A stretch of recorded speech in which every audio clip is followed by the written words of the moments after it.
She fought through the silence and decided that her disability would not define her. This is Women on Wealth, and I'm Nozipho. Tonight we profile South Africa's first deaf chartered accountant, Kashveera Chanderjith. We also speak to Lesego Sennelo. She is the president of African Women Chartered Accountants, about how well women are faring in her industry. And in Power Redefined, we bring you the youngest student to ever enroll at university, this in Zimbabwe. Her name is Nozipho. Kashveera Chanderjith was told she would never learn to speak, but she refused to let the fact that she was born deaf determine her professional success. She fought through the adversity to become South Africa's first ever deaf chartered accountant and is now an audit manager at mining giant Anglo American. I sat down with her to find out why she decided to work in an industry that already had so many barriers that work against women.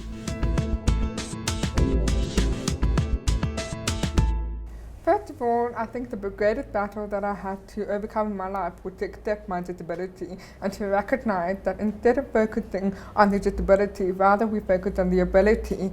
And being a woman in almost a male-dominated mining environment, yes, it is a challenge, but it's not impossible. We can do it, and here I am today proving it. Did you always believe that this is the path that you were destined to, or were there any forces in your life that helped you and directed you to where you are today? Well, I think if I had to look at my life as a whole, I think my parents had a very important part to play in developing a very holistic character that I have now today. But as for my career, I always knew I wanted to become a chartered accountant, and that was so important to me because I knew in grade 10 that I wanted to be a DA, and in 2004, when I matriculated, all the national news headlines said that I would become a DA in 7 years, and that is precisely what I did.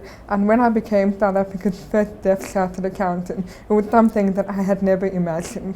The journey to where you are today, has it been one that has been littered with challenges, or has it been fairly straightforward? I think it has been a huge roller coaster of emotion, one that has been fraught with many challenges. But at the end of it, I looked at my disability as making it a more positive thing, or more of a strength rather than a weakness. And then by making it my strength, I was able to overcome many challenges as it would be. And Kashveera, you've definitely taken full advantage of the platforms that have been afforded to you. Do you consider yourself as a voice representative of other people with all range of disabilities who still want to be sterling professionals in their space? I think I would like to be an ambassador for all people with disabilities, but more importantly for women as a whole. I think that being disabled is one thing, but being a woman is more of a challenge right now. And I think that the world and the society has become a little bit more relaxed in terms of allowing people to sort of recognize their uniqueness and bring a lot more to the table, as it were to be. And you've recently also had a dose of good news, moving up professionally and sitting on a number of boards where you're recognized as a thought leader, highlighting the voices of people with disabilities. Let's talk a little bit about what's on your table right now. I think I was very proud, or actually I'm very humbled to be nominated to sit on the executive board of directors for people with physical disabilities in South Africa, and more importantly that I've managed to create a drive around financial sustainability into our NGOs, because I find that we're very passionate about what we do, and we are passionate about the human rights, and we are passionate about the lives of disabled people, but we need to make this sustainable, and therefore we have created a financial sustainability committee that sits within the board in order to take the NGO forward, and also because we can become financially independent, we can serve our people a lot more better. And at the end of the day, that is what it is about. It's about serving our people, and I think that will be more of a platform for me not only to become more involved in the disabled sector, but also to take the learning back into corporate, and then maybe we would be a more sensitive corporate in the world of tomorrow. And of course, you've recently just come back from Australia from another auditing assignment. Let's talk about that and the absence of female auditors broadly. Those that are in the process of qualifying as chartered accountants, how would you advise them to break into the auditing space? I think nothing is impossible. I think what we need to do is change our attitude, change our thoughts, and then the world will change. But if you want to become a DA, really it's hard work. I think it's been reiterated so many times, and I always say the same thing. Hard work will always pay. And therefore, as a DA, whether you're male or female, you need to just put your 110% behind it. And I'm sure that you will reach a profession where not only is it financially rewarding, but so rewarding in other aspects, because you almost become a sort of a benchmark for society, as well as someone who can sustain the capital environment. So definitely hard work. And do you have any pieces of advice maybe for younger ladies that not only want to become chartered accountants, but they look at you sitting on various boards and driving agendas on behalf of women? How do you make sure that you don't end up in the lower rungs and you actually ascend to the leadership positions? It's a very interesting thing, because I always believe that very often people are trying so hard to be like the next person and forget that they are perhaps the best version of themselves. But if I had to look at my life as a whole, really, there were two paths of life that appeared before me, and I always took the path that was less traveled on, and that precisely what made all the difference.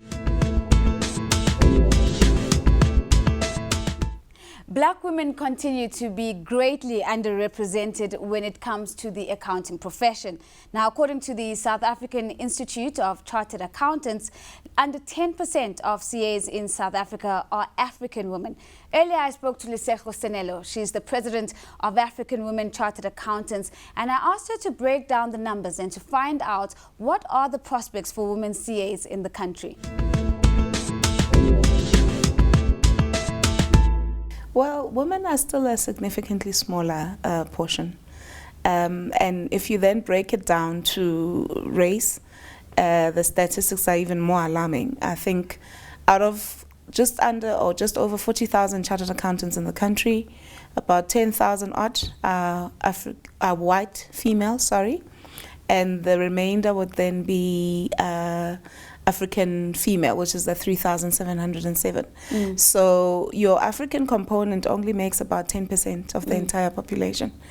And if you had to look at the entire statistics, you just over, it's about 14,000 out of the entire 40,000 population. That is actually So women. the numbers are quite telling in terms of how the landscape of the industry. But what's keeping women out? I think there are many challenges. I think women are household keepers. I think there's that challenge in terms of financing. We've seen that as the biggest impediment, and that's not just unique to women, but it does play a major role. And also we face the challenge from a pipeline perspective in terms of maths literacy versus proper maths. And so that eliminates a huge pool of the talent that would come through the CA profession. And not just us, by the way, your engineers and your doctors would be looking through to acquire talent from the same pool. So that becomes an impediment. And therefore it's critical that financing avenues are created, more bursary fund mechanisms are put in place, and also institutions like UNISA are supported more because they are able to channel more of the talent that can't make those areas. Speaking about institutions, do you get a sense that enough has been done at an institutional level to make the path of chartered accountancy more attractive for young ladies? I think so. I think it's just a difficult profession by nature. But with determination, with focus, there's nothing that's impossible. Once you've determined that that's the route you're going to take, it takes a lot of hard work and focus. But I think the rewards make up for all that pain, that initial pain. And there are so many options that the CA profession buys one that, I think it's a worthwhile investment for anyone who's able to do it to do so. So when they're in profession and they have qualified as chartered accountants, what kind of challenges do women have to take on compared to their male counterparts as they begin to practice their profession? I think there are universal challenges first and foremost. However, as women, you still face legacy challenges. We live in a very patriotic society, and so you deal with that gender aspect. You deal with the stereotype that says women are not necessarily capable. And I say we write the same exams. We go through the same training process. How do we perform in those exams? I mean, I often hear that women will always outperform men when it comes to some of these academic qualifications. Has this been proven to be true with Well, I think to some extent, yes. I mean, if we look at the intake that came through SAICA this year, just the African component, 60% of that was women. Of over 1,000 odd candidates that passed the qualifying exam this year, 665 were African women CAs. So that tells that indeed is factual to some degree. But my point is that we bring a set of skills that are inherent in us, that our male counterparts don't necessarily have. Let's talk about those sets of skills and what value they then bring to any entity. I think women are generally intuitive. We're nurturing. We tend to be more people-centric, and therefore you also look at more long-term objectives rather than what's the buck. So we're very good candidates for driving your triple bottom line aspect, because in as much as it's business unusual, we actually do it business unusual, and therefore that way you actually have more diversification. There's studies that's been done even at a World Economic Forum level that says where boards are diversified and incorporate women as a big component, in the long term those corporates have had more financial rewards. So that is also telling in terms of having that balance and having those different viewpoints that then talk to the same objective that each organization is driving forward. Every week we bring you a woman who is flexing her power muscles on the global stage. Let's take a look at the young but formidable Mo Chifamba. This 14-year-old made history when she became the youngest student in Zimbabwe and possibly Southern Africa to enroll at university. The young genius was admitted to the University of Zimbabwe, where she has taken on a Bachelor of Accountancy honors degree. Maud's journey has been nothing short of challenging. An orphan raised in abject poverty, she homeschooled herself, breaking academic records until she was awarded with a 4-year scholarship to the value of almost $10,000. In 2007, she was named the best student in the Midlands province of Zimbabwe, and later in 2012, she came in 5th on the Forbes top 100 youngest powerful women in Africa. That's all we have time for this week's episode of Women on Wealth. Don't forget to keep talking to us on Twitter. That's by following me at Nozipho and using the hashtag #Wow410. We want to know who is redefining the concept of power in your world. Until next time, stay empowered.